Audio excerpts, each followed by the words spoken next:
7 शहरों के स्थानीय निकाय चुनाव के लिए बीजेपी की पूरी मोर्चेबंदी है। बीजेपी ने 3 महीने पहले ही 7 शहरों के लिए प्रभारी और इंचार्जों की घोषणा कर दी थी। 7 शहरों में मंत्रियों की ड्यूटी लगाई गई है, यानी बीजेपी इन 7 ही शहरों के चुनाव को जीतने के लिए पूरी तरह से सीरियस है। खासतौर पर नगर निगम के चुनाव के लिए बीजेपी 3-0 का स्कोर हासिल करना चाहती है और इसलिए बीजेपी ने इन चुनाव के लिए बड़ी रणनीति बनाने का काम किया है। लेकिन इसके बावजूद भी बीजेपी अगर सिरदर्दी का शिकार हो गई है तो उसके लिए कास्ट कम्बिनेशन सही समीकरण सबसे बड़ी वजह है। नमस्कार, मैं हूं कुलदीप शिरान। आज हम खरी खरी न्यूज़ में चर्चा करेंगे बीजेपी की उस चुनौती की, बीजेपी की उस समस्या की, बीजेपी की उस सिरदर्दी की जो एग्रेसिव मोड में होने के बावजूद उसके लिए दिक्कत पैदा कर रही है।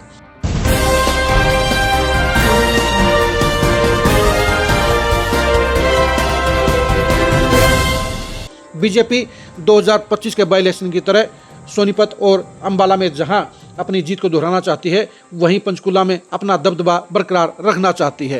ये तीनों ही शहरों के नगर निगम के चुनाव प्रदेश की पॉलिटिक्स पर बड़ा असर डालने का काम करेंगे। यही वजह है कि बीजेपी इन तीनों ही नगर निगम के चुनाव को हर हाल में जीतना चाहती है।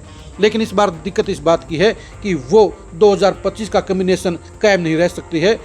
पंचकुला में बीजेपी के मेयर भी वैश्य बिरादरी के थे, इस तरह से विधायक भी ज्ञानचंद गुप्ता थे, लेकिन उसका कोई इफेक्ट नहीं पड़ा था। इसी तरह से सोनीपत में मेयर के बाई इलेक्शन में राजीव जैन को इसलिए टिकट दी गई थी क्योंकि वहां पर पंजाबी बिरादरी के विधायक निखिल मैदान बने हुए थे। अंबाला के अंदर बीजेपी के लिए चुनाव जीतना ज़्यादा मुश्किल नहीं था क्योंकि शक्ति रानी शर्मा के बीजेपी में आने के बाद विनोद शर्मा के समर्थक बीजेपी के साथ हो गए थे, इसलिए वहां पर पंजाबी बिरादरी की मेयर बनाई गई। लेकिन इस बार अंबाला में बीसीबी की महिला के लिए मेयर पद रिजर्व हो गया है, इसलिए बीजेपी के लिए ज़्यादा कम्बिनेशन की समस्या पंचकुला और सोनीपत को लेकर है। यानी पंचकुला में और सोनीपत में दोनों ही जगह इस बार वैश्य बिरादरी के मेयर बीजेपी नहीं बनाएगी और वो नए कम्बिनेशन के हिसाब से चलेगी। नए कम्बिनेशन के हिसाब से ये देखने की बात रहेगी कि पंचकुला में इस बार वैश्य बिरादरी का मेयर प्रत्याशी आएगा या पंजाबी या ब्राह्मण समुदाय से प्रत्याशी आएगा। जाहिर सी बात है सोनीपत में भी उसके हिसाब से फैसला लिया जाएगा।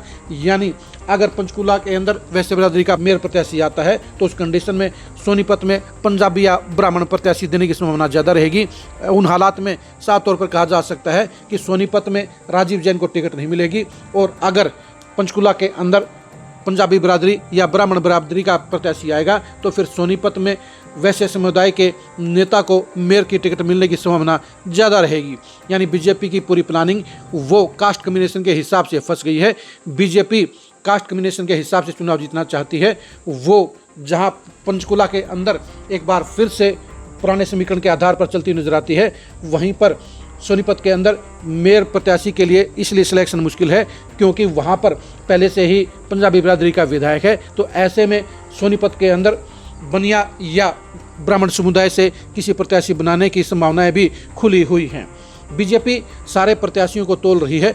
बीजेपी जीत हासिल करना चाहती है और इसलिए वो कास्ट कम्बिनेशन और विनिंग फैक्टर दोनों को ही सबसे मेन पॉइंट पर लेकर चल रही है और यही वजह है कि बीजेपी के लिए प्रत्याशियों का चयन आसान नहीं है।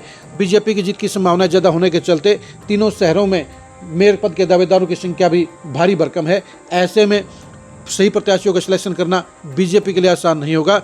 बीजेपी ने पूरा होमवर्क तो कर लिया है। स्थानीय निकाय चुनाव के लिए बीजेपी ने कल पंचकुला के अंदर पंचकमल ऑफिस में पूरी चर्चा भी की। मुख्यमंत्री नायब सैनी, मोहनलाल बोडोली और हरियाणा बीजेपी के तमाम बड़े नेताओं ने पार्टी प्रभारी सतीश पुनिया के साथ स्थानीय निकाय चुनाव पर मंथन किया और बनाई गई रणनीति के ऊपर उन्होंने पूरी चर्चा की।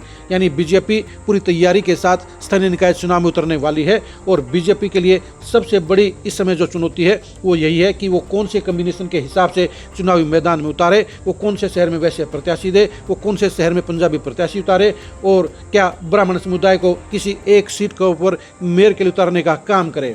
यानी बीजेपी का एजेंडा साफ है, बीजेपी की रणनीति भी साफ है, लेकिन अभी तक कास्ट कम्बिनेशन के हिसाब से फैसला नहीं हुआ है और ये कास्ट कम्बिनेशन ही बीजेपी के लिए हार या जीत का फाइनल माहौल बनाने का काम करेगा।